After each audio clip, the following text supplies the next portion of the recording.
복음의 핵심은 예수 그리스도의 부활입니다. 그런데 참 이상합니다. 사람들은요, 예수님이 십자가에 죽으셨다는 것은 믿습니다. 그걸 믿지 않는 사람은 없어요. 모두가 다요. 그런데 예수 그리스도가 죽음에서 부활하셨다라는 말은 믿지 않는 사람들이 훨씬 많이 있습니다. 죽으셨음을 믿었으면서 왜 부활하심을 믿지 못하는 걸까요? 부활은 참 어려운 일이기 때문에 그렇습니다. 고린도 교회도 그랬어요. 지금 우리 고린도전서 1장부터 계속 고린도 교회의 문제를 다뤄왔잖아요. 음행의 문제가 있었죠. 세속화의 문제가 있었죠. 그리고 지금까지 여러 가지 교회의 또 은사 문제, 그 문제를 지나오다가 지금은 15장 부활장이라고 합니다. 왜 갑자기 부활장으로 넘어갔는가? 고린도 교회 교인들의 대부분이 부활을 믿지 못했어요. 이상하죠? 본 사람들이 있는데 지금이야 많은 시간이 지나갔지만 당시에 지금 성경에 기록된 대로 예수님의 제자들도 대부분이 살아있고 목격한 사람들이 있는데도 믿지 못한다라고 하는 겁니다. 바울 사도가 외칩니다. 부활은 갑자기 생겨난 것이 아니다. 예수 그리스도가 어느 날 죽으셨고 어느 날 살아나신 것이 아니라 구약에서부터 이미 하나님의 계획과 섭리 안에 있었다는 것을.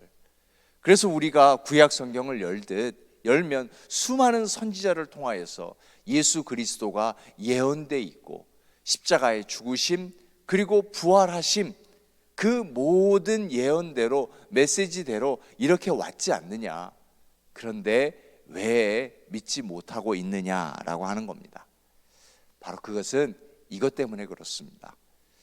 자, 우리는 타는 목마름이 무엇인지 알고 있습니다.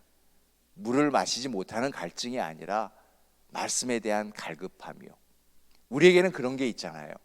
왜냐하면 은혜를 경험했기에 말씀이 주신 은혜, 또 말씀의 신비, 그것을 경험하고 맛보았기 때문에 우리는 말씀에 대한 타는 목마름, 갈망, 은혜의 갈망, 이런 것이 있습니다. 그런데 예수 그리스도의 부활을 믿지 않으려는 고린도 교회 안에 있는 사람들은 목마름이 없는 거예요. 은혜의 갈망이 없는 거예요. 그것은 교회는 다니기는 했지만 은혜의 맛을, 말씀의 깊은 맛을 아직 맛보지 못했다라고 하는 겁니다. 성 어거스틴이 이런 얘기를 했습니다. 주님, 제가 당신 안에서 기쁨의 맛을 맛보기 전까지는 제 마음에는 기쁨은 없습니다 라고 했습니다. 그분은 주님의 기쁨 맛, 그 기쁨을 누리기 위해서, 그 기쁨을 알기 위해서 얼마나 노력했는지 몰라요. 세상이 이걸 몰라요. 주 안에서의 기쁨을 모르기 때문에 기껏해야 재미있는 것 가지고 이게 기쁨인가? 기쁨이라고 얘기하는 거예요. TV를 통해 웃으면서 그것이 기쁨인가? 라고 이야기하는 거예요. 은혜와 진리, 이것이 무엇인지 맛보지 못했다라고 하는 겁니다. 그러니 죽음을 이기는 그 이김이 무엇인지 모른다라는 것이죠. 그래서 죽음이 늘 두려워요. 죽음은 끝이거든요. 모든 것을 잃어버리거든요. 사람들이 싫어하는 단어가 있습니다. 이젠 끝이다. 그리고 다 잃어버렸다. 더 이상 안 된다. 이런 부정적인 말, 싫어하면서도 놓지 못하고 있는 겁니다. 그런데 주님이 죽음을 이기신 것은 끝이 아니라는 겁니다. 다시 시작인 것입니다. 잃어버리는 것이 아닙니다. 죽음으로 잃어버리는 것이 아니라 영원한 생명을 얻는 것이고, 죽음은 세상과의 이별이지만 다시 주님과의 영원한 함께함이 다시 지속되는 풍성함이고 풍요로움이었던 것입니다. 그런데 이걸 모르니까, 이걸 맛보지 못했으니까 이것을 믿지 않으려고 하는 것입니다. 즉 무엇이냐? 예수님 안에 거하는 것이요. 예수님 안에 거하면서 예수님께 나를 열어드리는 그것이 부족했거나 없었다라고 하는 것입니다. 불편할 수 있습니다. 불편한 것은 죄가 아닌 거잖아요. 예수님 안에 거하는 불편함, 거룩함을 지키기 위한 불편함, 그러나 그 불편함이 낫지 목마름, 갈증, 은혜의 맛을 모르는 그 죽어감은 불쌍한 것 아닙니까? 우리가 예수 안에 거하는 것이 얼마나 큰 복인지요.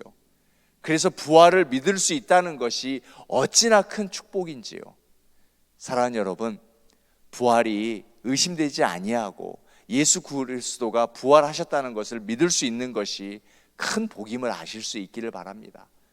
예수 안에 거한다는 것이 얼마나 자유함이며 얼마나 놀라운 복인지요. 이것을 알아가야 하는 것입니다. 예수 안에 거하면은요, 어떤 복이 있는가 하면 예수님의 파장이 느껴지지 않습니까? 찬송 가운데 또 어떤 이의 표현 가운데 예수의 심장이 나에게서 뛴다. 그 표현이 무엇일까? 우리가 예수 안에 거하는 거예요. 예수 안에 거하게 되면 그분의 파장을 느낄 수가 있어요. 그분의 뛰는 그 마음을 느낄 수가 있어요. 그래서 예수의 마음처럼 산다는 것이 무엇인지, 그렇게 살지 못했던 아쉬움과 부끄러움이 무엇인지, 그것이 곧 부활의 믿음이라는 거예요. 이 부활의 믿음이 없으면 예수 안에 거하지를 않아요. 예수님의 뜻이 무엇인지 관심이 없어요. 거기에 죄책감도 없고요, 거기에 아픔도 없고 거기에 부끄러움도 없어요. 그냥 살아가면 되지 뭐.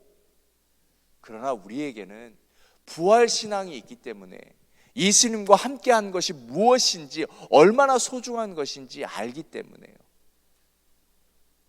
이것이에요. 어제 표현과 이어서 말씀드리자면, 나는 악기인데요, 내가 나를 연주하지 않아요. 인생의 가장 큰 비극은 내가 나를 연주하니까 생기는 거예요. 나는 주님이 연주하셔야 돼요.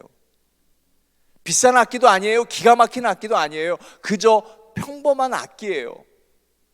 그런데 주님이 나를 연주하시니까 정말 아름다운 곡이 나오는 거예요. 연주가 나오는 거예요. 그렇게 우리 모두가 하모니를 이루어내야 되는 거 아니에요.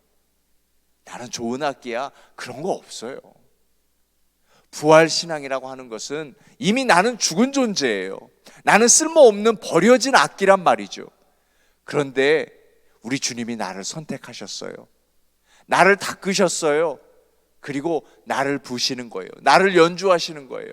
더 이상 소리가 나지 않을 것 같은데, 이미 죽어버렸는데, 이미 지쳤는데, 이미 다 끝나버렸는데 주님이 닦으시고 거기에 후 하고 생기를 불어 넣으시니까, 아니, 나라는 악기에서 소리가 나오는 거예요.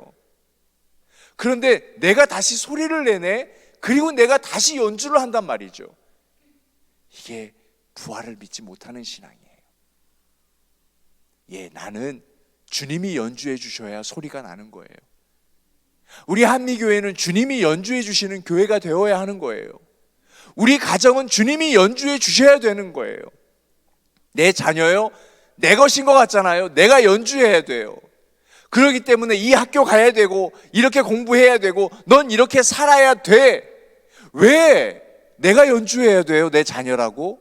아니에요. 하나님이 맡겨주신 것이라고요. 하나님이 나에게 맡겨주신 선물이기 때문에 하나님이 연주하셔야 돼요. 나는 도와드려야 되는 거죠. 어떻게 해요? 하나님이 나를 연주하신 것처럼 그 성품을 보여주어야 돼요. 나의 언어, 믿음 생활, 그 모든 것을 보여주어야죠. 왜냐하면 보고 자라는 거기 때문에. 나에게는 부활신앙이 있기 때문에 이 부활신앙이 꺼지지 아니하고 우리 자녀들에게도 전달되어야 하기 때문에, 부활신앙을 가졌다면서 염려하고, 너가 그렇게 살면 되겠어? 공부 안 하면 되겠어? 아이들도 얼마나 지친데요. 학교에 가면서 얼마나 긴장감이 있는데요. 왜 우리가 위로해 주지 못해요? 왜 우리가 격려해 주지 못해요? 왜 우리가 믿어드리지 못해요? 하나님을 믿는 믿음이 우리에게 있다면서요. 그리고 바울 사도는 이렇게 얘기합니다. 하나님이 나를 연주하시는 거예요. 하나님이 우리를 연주하시는 거예요. 그러면서 나는 만삭되지 못한 자였어요. 나는 교회를 핍박하는 자였어요. 그런 나에게도 하나님이 은혜를 주셔서 이렇게 복음을 전하고 있는 겁니다. 나는 아무것도 아닙니다. 그런데요, 여기까지 고린도전서 15장 오기까지 그분은 소아시아를 다녔고 그분은 유럽을 다니셨어요. 혼자서요. 걸어서요. 죽을 뻔한 위기가 몇 번이나 있었는지요. 풍랑을 만났어요. 도적대를 만났어요. 복음을 전하다가 붙잡혀 갔어요. 죽도록 맞았어요. 안 한 게 아니에요. 얼마나 많은 일을 했는데요. 그런데 그분 안 했대요. 하나님의 은혜래요. 하나님이 나를 연주해 주셨기 때문에 매를 맞았대요. 하나님이 나를 연주해 주셨기 때문에 매 맞다가 살아났대요. 하나님이 나를 다루어 주셨기 때문에 풍랑 맞아 죽을 뻔했대요. 이것이 부활신앙이라는 거예요. 여러분, 풍랑을 만나신 적 있으세요? 도무지 넘어지지 않는 그 거대한 벽 앞에 서신 적 있으세요?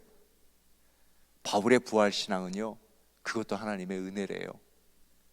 그리고 하나님의 은혜가 그 벽이 무너질 때까지, 풍랑이 잠잠할 때까지 기다리겠대요. 왜냐하면 죽음에서 부활하신 주님을 믿는 믿음이 있기 때문에 그렇다는 거예요. 우리는 주님이 부활하셨습니다, 예, 아멘, 믿습니다가 아니라 부활신앙이라면, 부활을 믿는 믿음이라면 우리도 바울과 같은 신앙의 자세에 이어야 돼요. 혹 우리가 그러지 못했다면 오늘 회개하는 시간이 되었으면 좋겠습니다. 그리고 그 부분에 부족하였다면 다시금 붙잡았으면 좋겠습니다. 부활신앙으로 살게요. 부활을 믿는 믿음으로 살게요. 이것이 더 이상 바울의 믿음이 아니라 내 믿음이 되기를 원합니다. 내 믿음이 되어야 자녀에게 가고 이웃에게 가요. 왜 자녀가 아직 그러냐고요? 왜 이웃이 아직, 왜 우리의 가족이 구원받지 못했냐고요? 아직 내가 거기까지 가지 않았기 때문에요. 그래서 내가 거기까지 가게 되면 우리는 말하지 않아도 은혜는 흘러갑니다. 흘러간다는 건 방향이 있다는 거 아니에요. 강물을 막을 수 있어요? 흘러가는데요? 못 막아요. 흘러가니까. 나에게 은혜가 있는데 흘러가게 되어 있어요. 말하지 않아도 흘러갑니다. 우리 그런 교회 되었으면 좋겠습니다. 그런 가정 되시기를 주님의 이름으로 축원해 드립니다. 우리 이 말씀 붙들고 기도하죠. 그리고 아프신 분들을 위해서 함께 기도하고요. 내일은 예배의 날입니다. 또 우리 기대하죠. 하나님이 누구를 보내주실까요? 또 우리 교회 방문하신 분이 누굴까요? 온 마음으로 환영하면서 정말 내가 받은 은혜의 체험이 우리 모두에게 함께 갈 수 있도록, 거룩한 안식일 지킬 수 있도록 우리 함께 통성으로 기도합니다.